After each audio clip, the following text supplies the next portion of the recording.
President of the United States. On the day of inauguration, Donald Trump has signed sweeping executive orders on his return to the U.S. presidency, vowing swift action on some of his top campaign issues. Among the directives that have gained the most publicity are an immigration crackdown and rollbacks of some climate-friendly policy. President Donald Trump signed an executive order temporarily suspending all U.S. foreign assistance programs for 90 days pending review to determine whether they are aligned with his policy goals. It was it was not immediately clear how much assistance would initially be affected by the Monday order, as funding for many programs has already been appropriated by Congress and is obligated to be spent if not already spent. Some persons believe Trump might be onto something, depending on how one looks at it. It might be a good thing he's doing.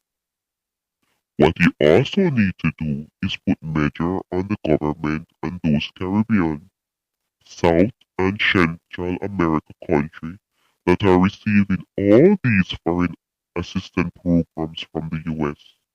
Yet, there is no significant overall improvement in these countries from all these various assistance programs, resulting in a lot of their citizens trying to make it to the US by any means. Anyhow, because they don't see much hope, opportunity, or future in their own country. Others are concerned whether Trump will be suspending their feeding program all over the world. Lord of mercy, all those children that are dying from starvation. One of the boldest moves was an attempt to end birthright citizenship for those born to undocumented migrants.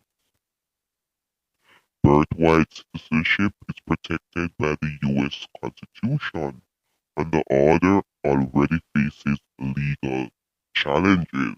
Trump has ordered agency, starting 30 days from the order, not to recognize babies as citizens if their mother were unlawfully present at the time of birth and their father was not a U.S. citizen or a lawful permanent resident.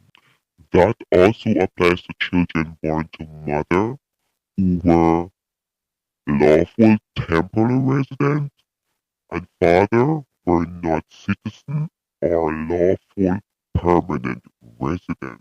Well, attorney generals from 18 states sued Tuesday to block President Trump's move to end a decade-old immigration policy known as birthright citizenship, guaranteeing that U.S.-born children are citizens regardless of their parents' status. Trump ordered exclude the following people from automatic citizenship: those whose mother were not legally in the United States and whose father were not citizen or lawful permanent resident. It goes on to bar federal agencies from recognizing the citizenship of people in other categories. It takes effect 30 days from Tuesday on February 19. The Trump administration is rolling out its plan to crack down on immigration day by day. The federal government is broadening the number of people targeted for deportation and the location where agents may arrest them. Democrats and advocacy groups in the U.S. have challenged the executive action. Immigration advocates dismiss Trump executive order on birthright citizenship. Some countries are saying that the executive order signed by President Donald Trump to halt birthright citizenship is red meat to his base, but will have little or no effect as birthright citizenship is enshrined in the U.S. Constitution and the constitutional amendment would be required to end it. The 14th Amendment to the U.S. Constitution states all persons born or naturalized in the U.S. and subject to the jurisdiction thereof are citizens of the United States and of the state wherein they reside. Immigration advocates say they expect that a number of lawsuits will be filed against the executive order, and we have seen where that has happened. So let us just sit and wait to see what will come from that. Also, in the headline is the ban on TikTok. President of the United States Donald Trump has signed an executive order to keep TikTok operating for another 75 days. A relief to the social media platform user, even as national security questions persist. Business leaders, lawmakers, and legal scholars and influencers who make money on TikTok are watching to see how Trump tries to resolve a ticket of regularity, legal, finance, and geopolitical issue with his signature.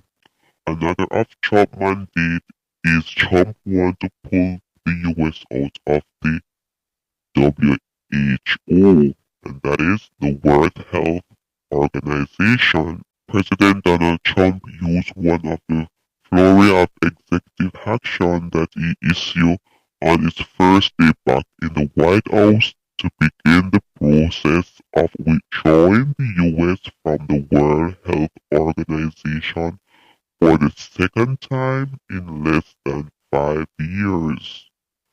A move many scientists fear could roll back decades-long gain made in fighting diseases like AIDS, malaria, and tuberculosis.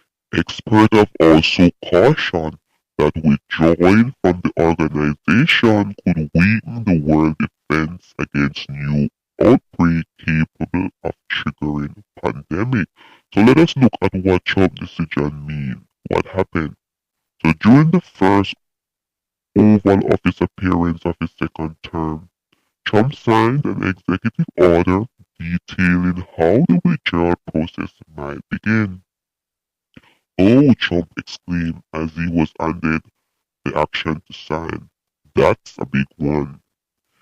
He moved call for pausing the future transfer of U.S. government funds to the organization, recalling and reassigning federal personnel and a contractor working with the WHO and calls on officials to identify credible and transparent United States and international partners to resume necessary activity previously taken by the WHO.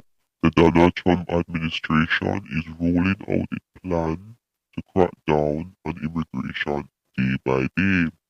The federal government is broadening the number of people targeted for deportation and the location where agents may arrest them. Democrats and advocacy groups in the U.S. have challenged the executive order. Persons are taking no chance. Persons have begun to withdraw their children from public school as Trump returned to office, taking no chances amid a planned immigration crackdown by the United States President Donald Trump as he begins his second term. Family has taken the precautionary step to enroll their children in private online schooling and are looking to relocate They are playing it safe and consulting with attorney before making any drastic move. One family said, "We are undocumented," as they would say. "We have young children. We come here legally but overstayed. We are just working our way to balance life here. We live in the inner city and wanted something different for our children. I am glad I do the living patient care for the elderly and don't have to worry the immigration officer would show up at my job. Last week was their last day at public school. After the Martin Luther King Jr. holiday, they will start a different structure, obtaining an education from home. The good thing is while they would rather have it remain the same, they understand exactly what is going on," said one family. Report over the weekend in the U.S. media indicated that the removal operation could begin in Chicago, Illinois City, with a large migration population as early as Tuesday.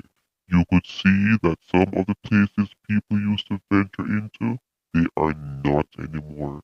People just not taking any chances with Trump. Trump has repeatedly pledged to carry out the largest deportation program in his second term. But even presidential powers have their limits, and in some cases he faces hurdle before his plan can become reality.